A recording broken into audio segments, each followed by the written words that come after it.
Alright, let's go, because you know what I came in to do. I don't get paid for overtime. I'm here to fight. Be nice, Beats. Be nice. Be nice. Okay, I'll be nice. I can't believe that the media or Errol Spence fans can't see that Crawford offering Errol the fight at 147 from a PR perspective is saving Errol's career and perhaps his life. Errol gets to walk away from the fight saying he can't make 147, ensuring he doesn't take another beating like that.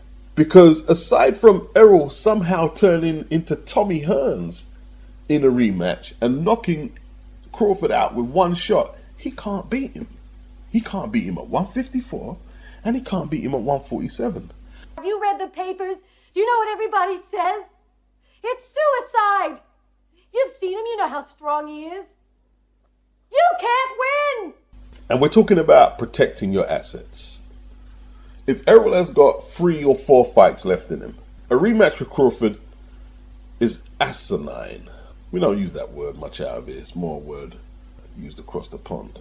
But it's appropriate here. Now with Crawford on the PBC, like I'm saying, have you ever thought about it like this? Perhaps this was contrived, a conspiracy between Errol and Terence to say, okay, Terence, offer him the fight at 147. That way we give Spence the opportunity to walk away and we can save him for a few more fights at 154. It's tangible. The rematch for Errol is ridiculous, and taking it in December is even more ridiculous. I don't even believe Errol could be in the same room as Terence in a press conference knowing that he's got to fight him in a couple of weeks. I'm not convinced he could do that. Terence Crawford could be getting an incentive to request the match at 147 and name an extortionate price at 154, because apart from some Errol Spence fans, nobody wants to see it. The last fight, it was one of the biggest fights that boxing could make. It barely done 600,000 pay-per-view buys. How much is the rematch going to do, considering the one-sided nature of the first fight? It's not as big a commercial fight as the first one. This is not a fight the PBC want to make. How much money will Terence Crawford want, or Errol Spence, to put his life in danger again? It's kind of like the situation with BILLIAM Smith and Lawrence Okolie. Okolie activated the rematch, but I haven't heard Sky say, yeah, look out for the announcement, the date and location. They don't want to make the fight. Lawrence Okolie is just not a popular fighter like that. Errol Spence is still popular, however. So as an asset, a rematch with Errol Spence at 147, 154, or even at light heavy is not a fight that anyone trying to protect Errol Spence as an asset is going to make.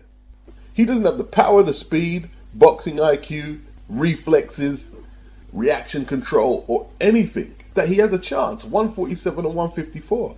If it's true that Crawford is offering him the rematch at 147, that's saving Errol Spence's career. And anyone who can't see that, keep listening to this channel. You'll learn something about boxing. I'm not worried about Errol at all. Like I said, you know, there are opportunities out there that doesn't involve Errol. So, not even focused on him. Errol had 30 days to exercise the rematch clause, which he did. Token gesture that they'll try and use as a receipt to say, yeah, look, he wants to fight.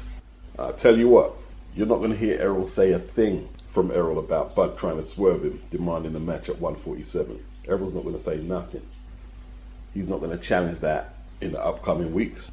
Maybe when Bud signs to fight somebody else, he'll start talking. You Errol Spence fans, you're in denial. I've never seen a high-profile fight at this level where the rematch clauses became less relevant. Never seen it. Right, so a possible explanation for Amir Khan popping for whatever he popped for is he hangs around, I'm assuming in a training environment where there are a lot of bodybuilders, some his friends, and he shared a drink with one of them.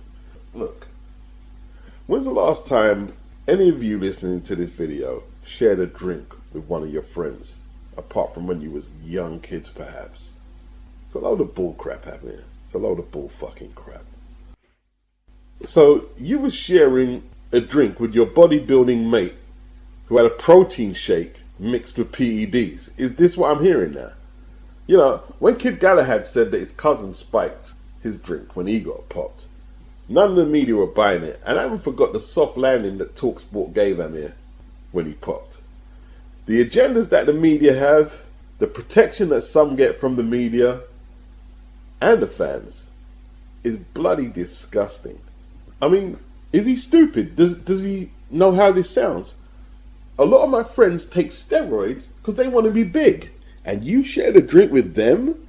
And let's say you picked up one of their drinks and they allowed you to pick up the drink and they're your friends? Somebody needs to tell AMIR to be quiet before some real journalist picks this up and dissects it for what it really is.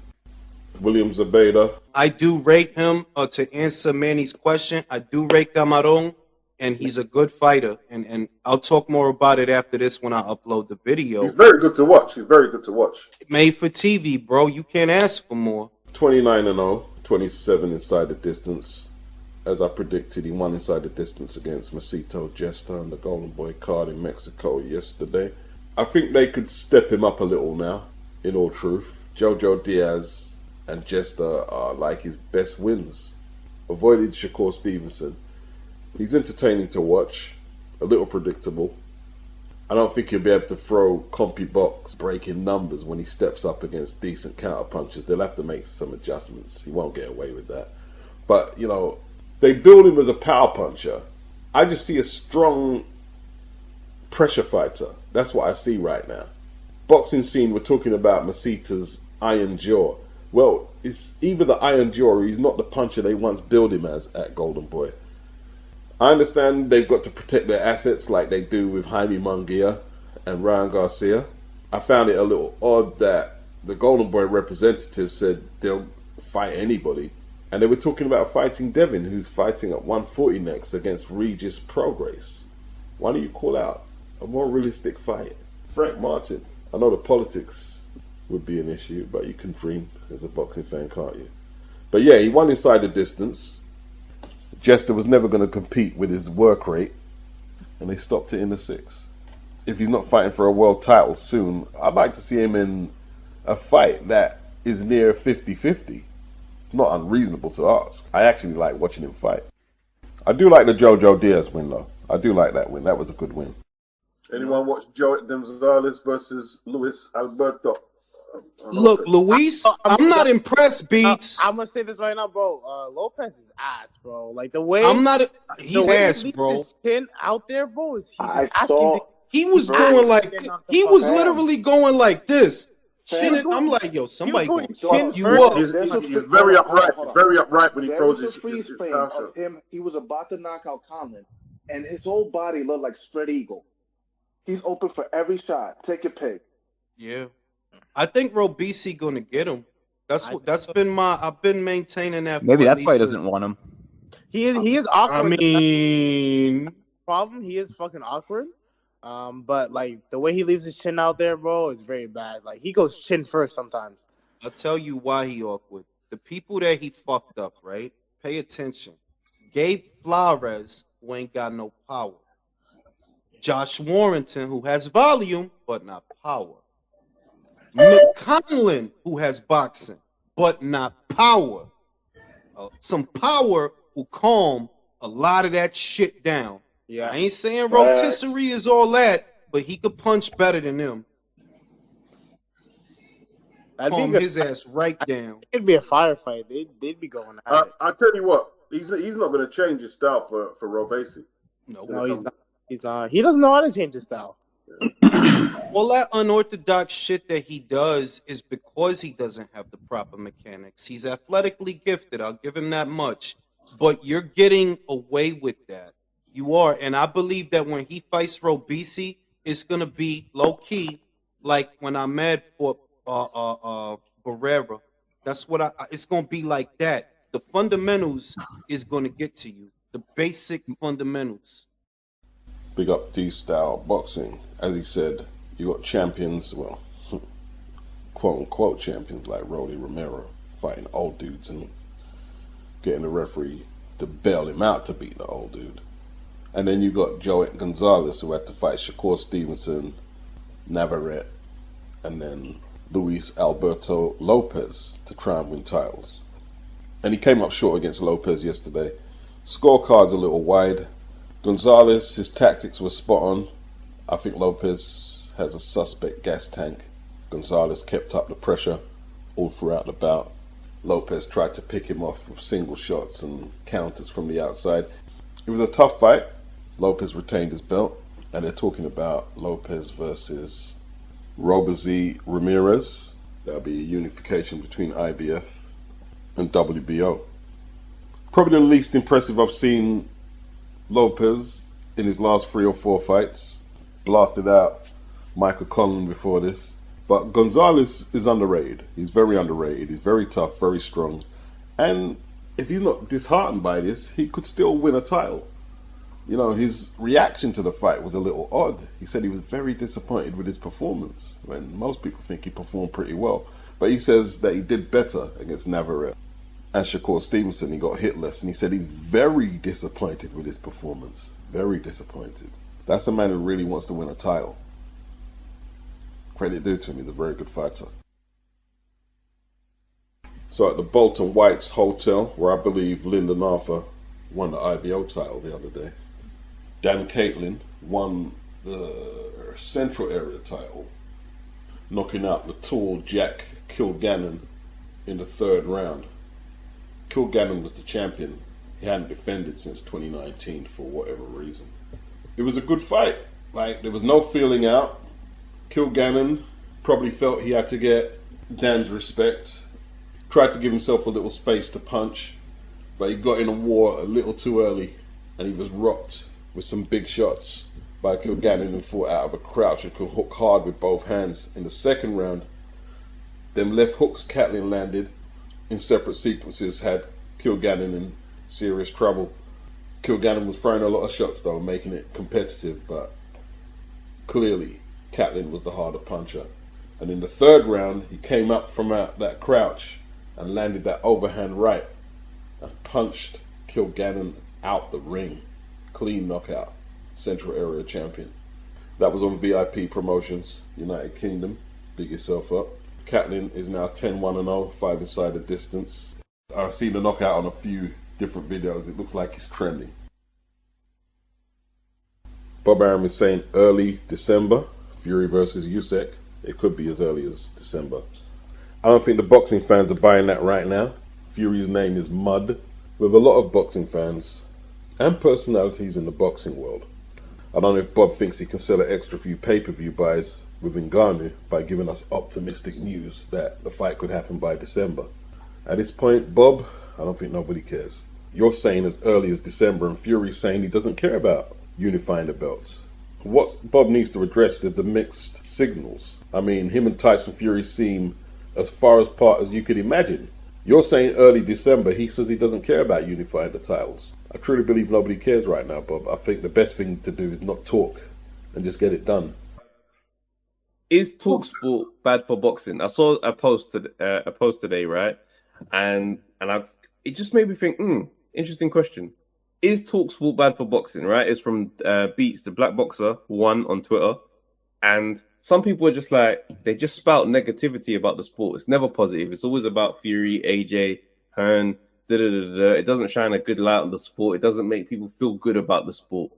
And I'm looking at it, I'm thinking, what do you think, bro? A platform like that on boxing, good or bad? It makes it interesting, but the problem is, at first, I liked it. At first, I think it was positive, right?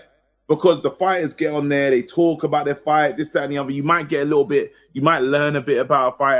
I've kind of enjoyed the fighters pulling up to TalkSport. The problem is there's the lack of activities. There's just people cussing each other online, like Frank Warren calling in all the time, and then nothing happens after the calling. All I've done there, basically what people are using TalkSport to do now is rebrand their public image. So they're getting there for the court of public opinion. So there's not the fight. It's not about the fight. It's about how does the whole public look at me. Big up Trav, big up KG, Undefeated Podcast in the building. It's in the subscription box. Make sure you subscribe to them. Appreciate it, fellas. Let's go. TalkSport. Now, they've definitely used the likes of Anthony Joshua and more recently the Conor Benn case to get a certain turd-like listener to sheepishly follow all the trolling and nonsense being said. I did see them go after a topic the other day that didn't concern Conor Benn, AJ, Tyson Fury. They covered the Lee Wood, Josh Warrington fight and had both fighters in the studio. And it's a Matchroom card as well. So I was kind of shocked. And they were talking up the fight, saying it's good for boxing. I'm not actually that keen on the fight, actually, but you know, I'll go with it. Good domestic showdown. The winner possibly fighting Joe Cordina. I was shocked to see them give that fight attention, as it's not a big, huge story like the constant criticism of Anthony Joshua or Tyson Fury. But look, here's the problem. Covering Josh Warrington and Lee Wood doesn't get the headlines. Not the headlines that Anthony Joshua, Tyson Fury, and Conor Benn get, let's say, or Chris Eubank Jr., because it is commercial radio. Simon Jordan is there for a reason. And that's not to talk about some VIP promotion in Bolton promoted by Steve Wood. They're not there for that. Let's keep it real. Big up Steve Wood. And ultimately, it depends what way they want to go. If it's all about headlines, well, just continue what you're doing. Because right now, as it stands, what is the point having Simon Jordan there to cover Lee Wood and Josh Warrington? You might as well let Spencer Oliver cover that and be done. Simon is there to be a shock jock, to stir it up. So yeah, TalkSport covering Wood and Warrington. At first, the naive me was thinking, oh, maybe they're having a more grassroots approach to domestic boxing. This is really good. And then I thought about it. There's not really much else to cover. And if this lean period carries on, they will pull out of boxing altogether. Let's say Fury and AJ retire and there's no more superstars being developed in the UK. TalkSport are out. Trust me. Girls don't despair because I'll be a fair weather friend. Floyd was saying as well, look, he needs to come over to the US, have some more fights in the US as well, get that checked out, maybe get some testing as well too. Not trying to get you to point the finger, but is that something you'd want to see more of?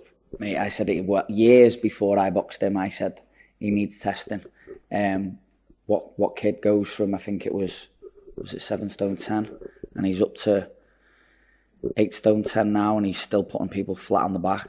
I don't think it's normal. He's very good at what he does. His skills are very good.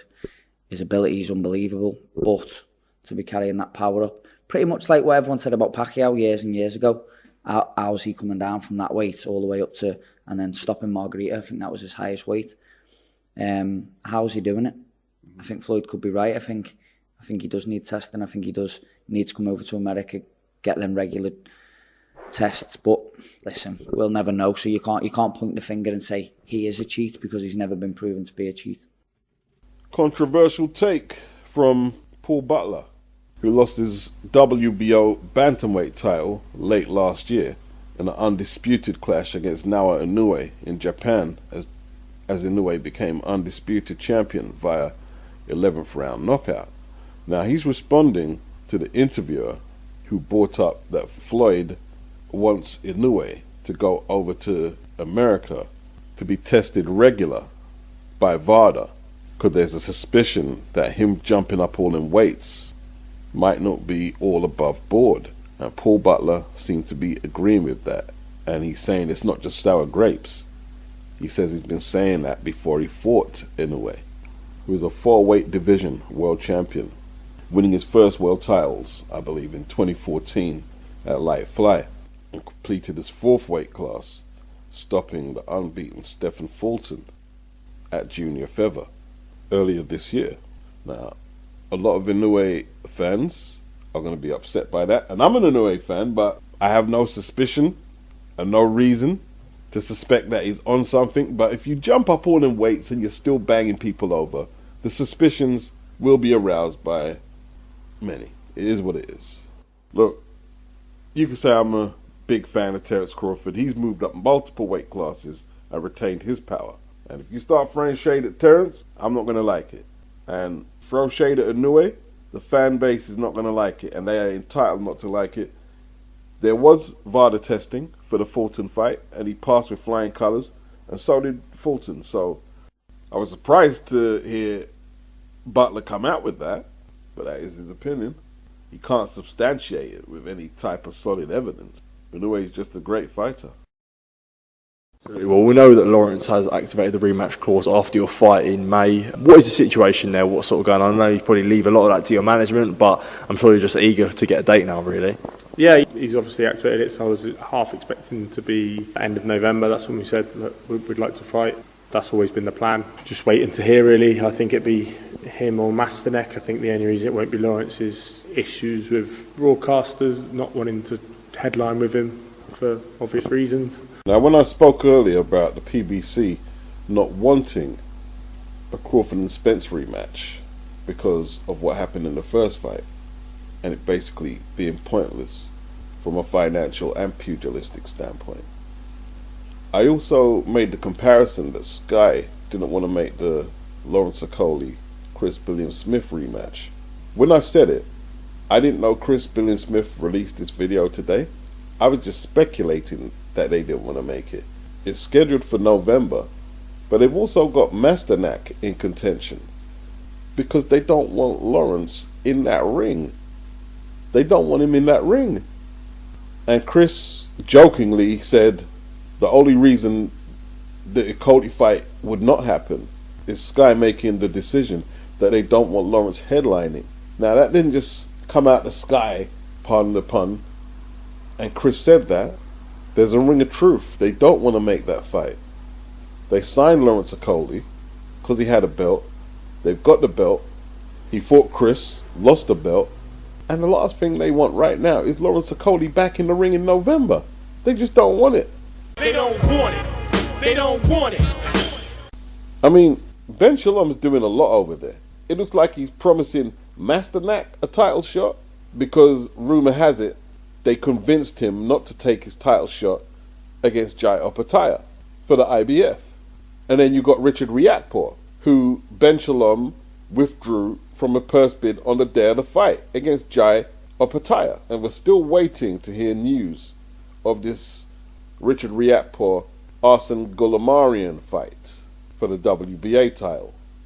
I heard news that Ben Shalom signed Goulamarian on a multiple fight deal, but I tried to follow up that story, and this is about a couple of weeks ago, and I can't find nothing. I can't find nothing about that. And then there's Lawrence Okolie, who said, oh, Ben's got so much more respect for his career than Eddie. It looks like they've got solicitors looking through them contracts to see if there's a way they can get out of this. They don't want you in the ring. They don't want you in the ring. And any illusion that he had that Ben Shalom was going to be more loyal to him than Eddie Hearn is clearly blown out of the water. Lawrence Okolie had a great situation at Matchroom Boxing. He had the Matty Askin fight, which didn't please the fans, didn't please the media. Isaac Chamberlain fight, which didn't please the fans or media, was on Anthony Joshua cards, even headlined, and they pushed through all the way until he got a world title. As soon as he's lost his world title with Ben Shalom, we're hearing all this crap here that he might not headline. And like I said before, Chris Billiam Smith said it tongue-in-cheek. There was also an element that he was very serious. They don't want Lawrence Okolie in the ring. So a little more damage control for Ben Shalom to do that, you know, so he can stay on the right side of Lawrence Okolie. That's if he cares, because he hasn't got a belt no more.